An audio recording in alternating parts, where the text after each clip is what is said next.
The stories that we tell and the details included in the stories we tell are the most important part of those stories. It gives the audience everything they need to know. It tells the audience about the world, what to expect from the story. It tells them how they should be prepared. And it gives them the additional information they need to know for the story to make sense.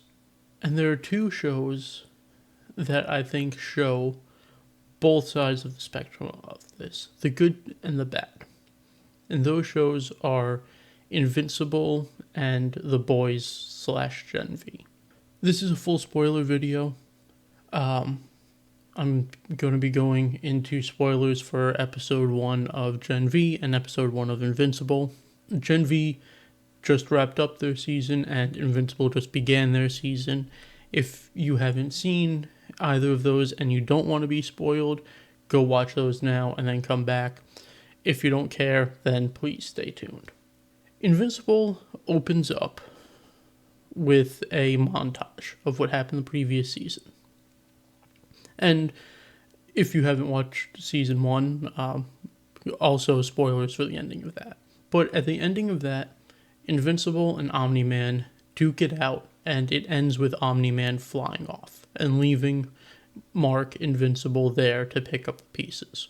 Season 2 opens up with Mark and Omni-Man working together on an Earth that is being conquered and is destroyed by the two of them as they tell Earth that it is going to join the Viltrumite Empire, and that resistance is futile, that all the damage and pain and suffering and death caused by Invincible and Omni-Man is because of resistance, because people couldn't just accept joining the Viltrumite Empire.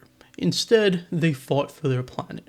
There is a message from Mark going on saying that resistance is futile. If they didn't resist, none of this would have happened. And joining is actually good because the Viltrumites can cure cancer and disease, and no one will be sick or go hungry, and climate change won't be a problem.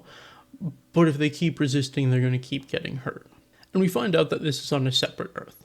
That this is not on the main Earth that we've been following. This is a different dimension. But that sets up what you need to know about the show, right? People are being killed left and right. There is blood everywhere. Adam Eve gets paralyzed as Mark snaps her neck because he doesn't want to kill her.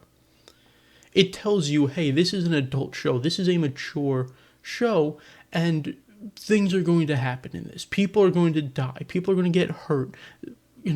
Curses are going to be said, and you're going to be faced with moral decisions, right?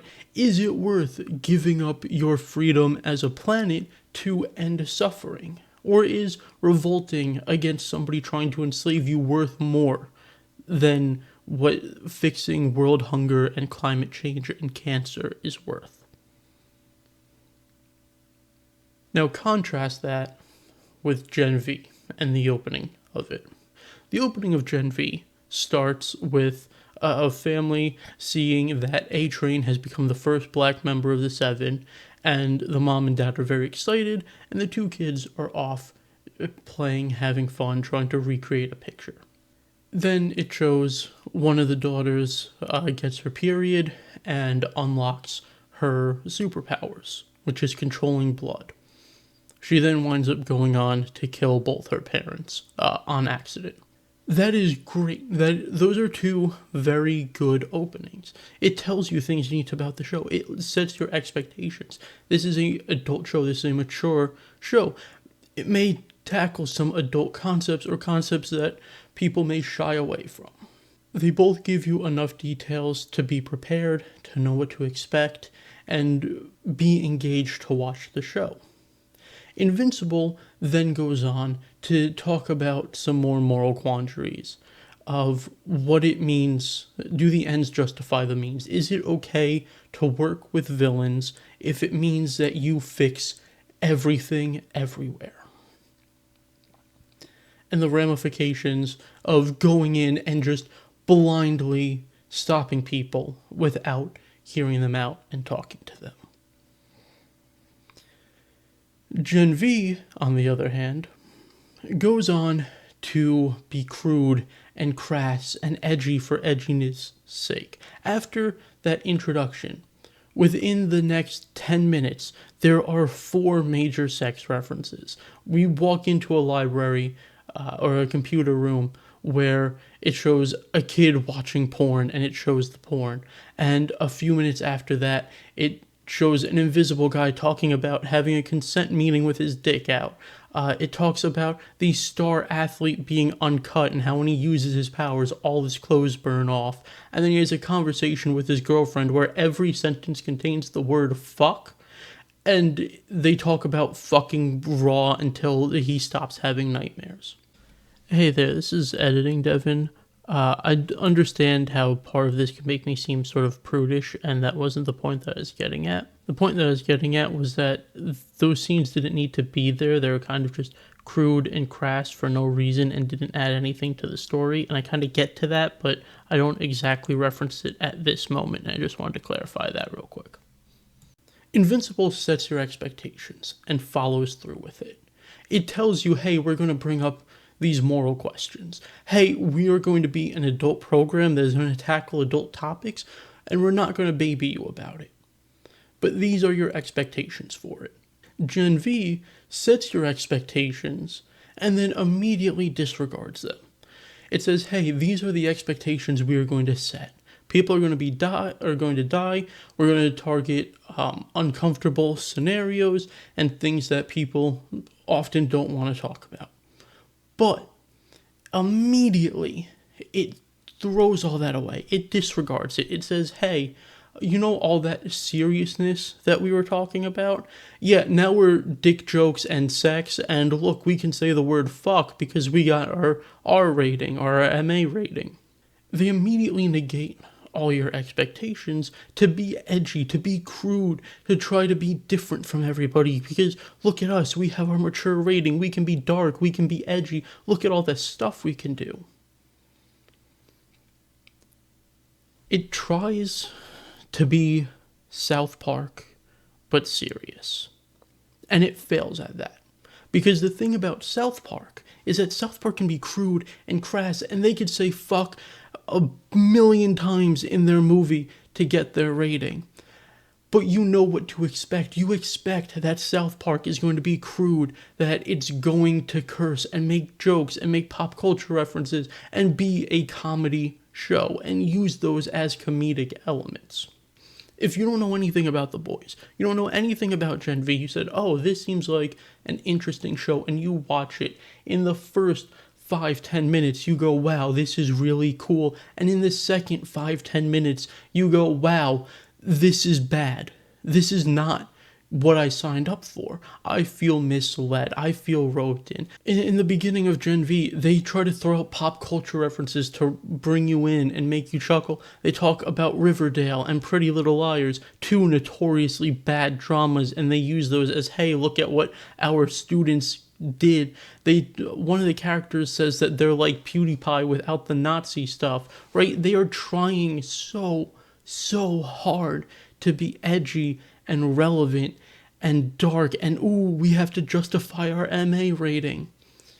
And it just feels forced. It feels bad. Invincible does it wonderfully. The details that they put into that story, that they show you and tell you about, are wonderful. The fact that Mark, whose dad is Omni-Man, when he goes to school, the bully character from the previous season gives him a hug and says, my dad sucks, but I still love him and I can't imagine not seeing my dad again. And then protests that he's not an asshole. Cecil talks to Mark and tells him, hey, you are not ready yet. You need to get your head on straight because you went through this major trauma. And it tackles these mature topics head on, seriously, and there are some jokes thrown in. Gen V brings up, and The Boys does this too, they bring up this mature topic and then immediately undercut it by talking about dick jokes and sex and look at how edgy and dark we could be. Ooh. The way that we tell stories, what we include in those stories matter. The way we handle moral dilemmas in stories matters. And if they're not handled right, if you don't do them justice, then you shouldn't do them at all. If you cut all the crude, crass stuff out of Gen V, the story stays the same. And that's the major point of this. What we put in a story is important. It does matter. It shapes the way that we talk about things. And Gen V and the boys fall short so hard. And Invincible does it so great, and The Watchmen does it so great because it doesn't shy away from these topics. It tackles them head on. It doesn't try to undercut them. It tries to explore them. Gen V is the bad side of details in storytelling. Superfluous details that don't matter, that don't affect the story, that don't make it better, but in fact make it worse. Invincible is the good side. Details that show you what the show is going to be about, that set your expectations and follow through and blow it away. If you're going to tell a story, tell Invincible. Don't tell The Boys. That's all I have for today. Let me know if you agree with what I said, if you disagree with anything I said. Have you watched Invincible or The Boys or Gen V or Watchmen? Let me know your thoughts and feelings about those shows in general. If there's any topics you want me to talk about, please let me know. And I thank you for your time, and I hope you all have a wonderful day.